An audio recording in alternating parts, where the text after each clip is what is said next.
Hello friends, स्वागत है मेरे YouTube channel my small garden में। आज हम आपको गुआवा प्लांट्स के बारे में बताएंगे, जिसे अमरूद भी कहते हैं।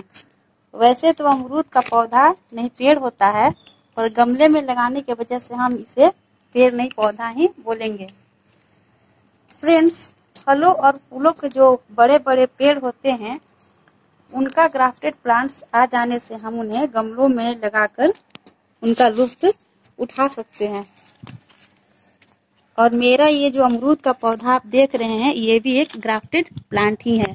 मैंने इसे इसी साल मार्च के महीने में खरीदा था। उस समय यह काफी छोटा था और इसे मैंने अपने लोकल नर्सरी से 100 रुपये में खरीदा था। उस समय भी इसमें फूल लगे थे और 2 छोटे छोटे फ्रूट्स भी लगे थे, जो रिपोर्ट करने के 10 दिन बाद ही वो गिर गए। लेकिन जब इसके रूट गमले में स्टेबल हो गए, तब इसमें फिर से नए फ्लावर आए और कुछ दिनों बाद ये फूल फल में कन्वर्ट हो गया। और फ्रेंड्स, इसका जो फूल होता है वो वाइट कलर का बहुत ही खूबसूरत देखने में लगता है। इसमें कुल 9 फल लगे थे। लेकिन फ्रेंड्स, ये जरूरी नहीं कि जितने भी फल लगे हो वे सभी बड़े हो ही जाएं। कुछ इसमें से बड़े होते होते गिर भी जाते हैं। तो फ्रेंड्स, कुछ ऐसा ही मेरे इस गुआवा प्लांट के साथ भी हुआ था। मेरे पौधे पर अभी फिलहाल जो 6 फल ही लग पाए थे, जिसमें से जो है अभी 3 लगे हुए हैं, जो कि देखने में अच्छे साइज का और बड़े हैं, और एक जो है ये छोटा सा है। ये देखिए, और ये देखिए, ये काफी लंबी हो गई थी, इसके कारण इसमें एक लोहे की रॉड भी लगा दी है सहारे के लिए। ये देखिए, मैंने सहारे के लिए लगाया है ताकि ये पौधा मेरा जो है झुके नहीं। ये पतली भी है और ये लंबी भी हो चुकी है। और फ्रेंड्स, इसमें से जो 2 अमरूद है वो मैंने कुछ दिन पहले ही तोड़ा है, क्योंकि वो बहुत पक गए थे। काफी बड़े भी हो गए थे और काफी पक भी गए थे, इसलिए बच्चों ने इसे तोड़ लिया। और फ्रेंड्स, ये जो पॉट है मेरे पौधे के लिए, ये इसके लिए काफी सूटेबल है, क्योंकि ये काफी बड़ा पॉट है। अगर मेरा पौधा 6-7 फीट का हो भी जाता है तो भी ये पॉट चलता ही रहेगा। और उससे भी अगर काफी बड़ा हो जाता है तो फिर आगे देखेंगे, किसी बड़े ड्रम में इसे रिपोर्ट कर देंगे। और फ्रेंड, जब मैंने इसे रिपोर्ट किया था तो उस समय इसकी जो मिट्टी मैंने बनाई थी उसमें 50% जो है मैंने इसमें मिट्टी डाली थी, 50% और 20% इसमें सैंड, 20% वर्मी कंपोस्ट और 10% घर की बनी हुई किचन वेस्ट कंपोस्ट जो होती है उसे डाला था। और फ्रेंड्स, आप तो मिट्टी के बारे में जानते ही होंगे। मिट्टी तो आप कहीं से भी ले सकते हैं, खेतों से भी, या कहीं रोड साइड अगर जो कुड़ाई होता है वहां से भी ले सकते हैं। और सैंड तो जो जहाँ घर बनाए जाते हैं वहां भी मिलता है, और जहाँ सामान बिकते हैं घर बनाने का वहां भी मिल जाता है आसानी से। और वर्मी कंपोस्ट आप मार्केट से ले सकते हैं, 40-45 रुपये में 1 kg पड़ता है। और किचन वेस्ट जो कंपोस्ट है उसका मैं वीडियो अगले वीडियो में मैं डाल दूंगी। फिर मैंने 1 महीने तक इसमें कोई भी किसी भी तरह का फर्टिलाइजर या खाद नहीं डाला, सिर्फ पानी के अलावा। 1 महीने बाद मैंने इसमें ऑर्गेनिक फर्टिलाइजर जैसे सरसों खली फर्टिलाइजर, बनाना पील फर्टिलाइजर और नीम खली फर्टिलाइजर, मैंने इन्हें बारी बारी से 20 दिनों के अंतराल पर लिक्विड के रूप में देती थी, और अभी भी देती हूँ, क्योंकि फल लगने के बाद तो इसे और भी न्यूट्रिएंट्स और पोषण की जरूरत पड़ती है। और दोस्तों, ये जो मैंने अभी ऑर्गेनिक फर्टिलाइजर के बारे में जो बताया, जैसे बनाना पील फर्टिलाइजर, नीम खली फर्टिलाइजर और सरसों खली फर्टिलाइजर, उसे मैं अगली वीडियो में अपलोड करूंगी जल्द ही। फ्रेंड्स, कभी कभी जब ज्यादा जरूरत पड़ती है तो हमें केमिकल फर्टिलाइजर की भी जरूरत पड़ती है। ये देखिए, मेरे अमरूद के पत्तों को कीड़ों ने खा लिया है। हाल ही कुछ दिन पहले इसमें मैंने कीटनाशक भी डाला था। लेकिन फ्रेंड्स, जो ऑर्गेनिक फर्टिलाइज़र होते हैं वो पौधों के लिए ज़्यादा बेस्ट होते हैं।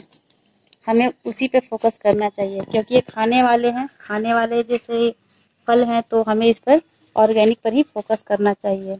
फूलों के लिए केमिकल फर्टिलाइज़र बेस्ट होता है, पर फलों में तो हमें, और फल और सब्जी में हमें ऑर्गेनिक पर ही फोकस करनी चाहिए। फ्रेंड्स, ये तो हो गई फर्टिलाइज़र की बात।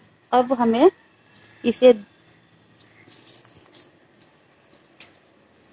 फ्रेंड्स, फर्टिलाइज़र के साथ साथ हमारे फल और फूल वाले पौधों को धूप की भी आवश्यकता पड़ती है, ज़्यादा से ज़्यादा।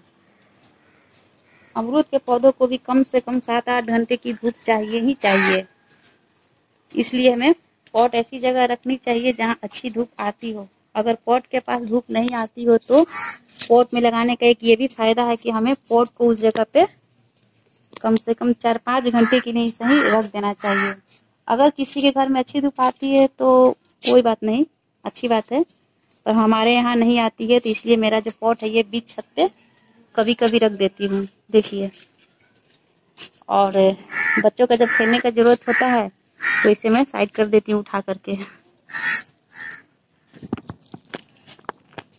क्योंकि फल को बड़ा और जल्दी बड़ा होने के लिए धूप बहुत ही ज़रूरी है, और पत्तों के लिए भी धूप काफ़ी ज़रूरी है। अगर ये खाना नहीं बनाएंगे, धूप से ही तो खाना बनाते हैं, अगर इन्हें खाना नहीं मिलेगा तो पत्ते हरे नहीं रहेंगे, स्वस्थ नहीं रहेंगे और ये बीमार पड़ जाएंगे। इसलिए इन्हें धूप की भी आवश्यकता है। जैसे हम खाना के बिना नहीं रह सकते हैं, वैसे भी पेड़ पौधे भी धूप के बिना नहीं रह सकते हैं। और फ्रेंड्स, हमें फर्टिलाइज़र के साथ साथ हमारे अपने जो पौधे हैं उनके पॉट का भी पानी का ध्यान रखना चाहिए। हमें पानी तभी देना चाहिए जब हमारे पौधे के जो ये पॉट के जो ऊपरी परत है वो सूखने लगे मिट्टी की। अभी तो खैर बारिश हो रही है, लेकिन फिर भी देखिए ये मेरी मिट्टी जो है, इसमें क्योंकि मैंने बालू डाला था, सैंड, इस कारण से ये इतनी भुरभुरी है। देखिए हाथ से भी हो रही, क्योंकि अभी बारिश भी हो रही है हल्की हल्की, और बारिश 2 दिन पहले बहुत ज़्यादा हुई थी। फिर भी देखिए इस तरह की मिट्टी है।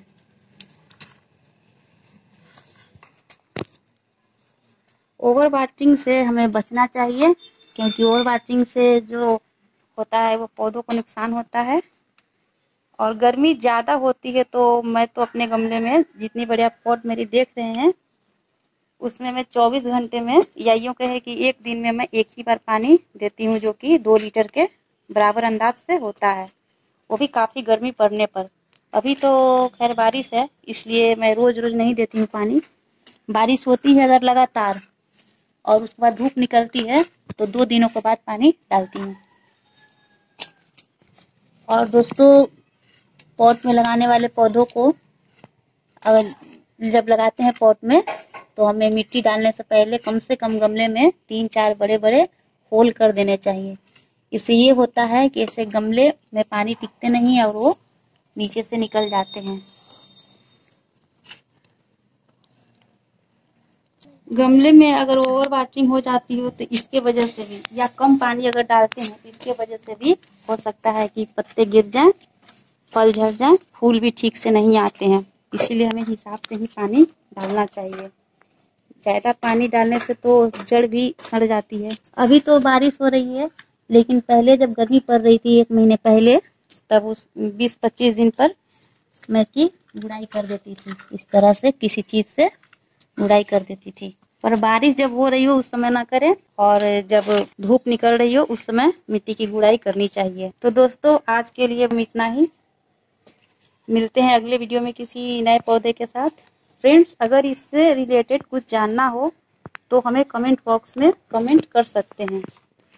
और दोस्तों, अगर ये वीडियो आपको अच्छी लगी हो तो इसे लाइक और सब्सक्राइब करना ना भूलें, और शेयर भी ज़रूर करें।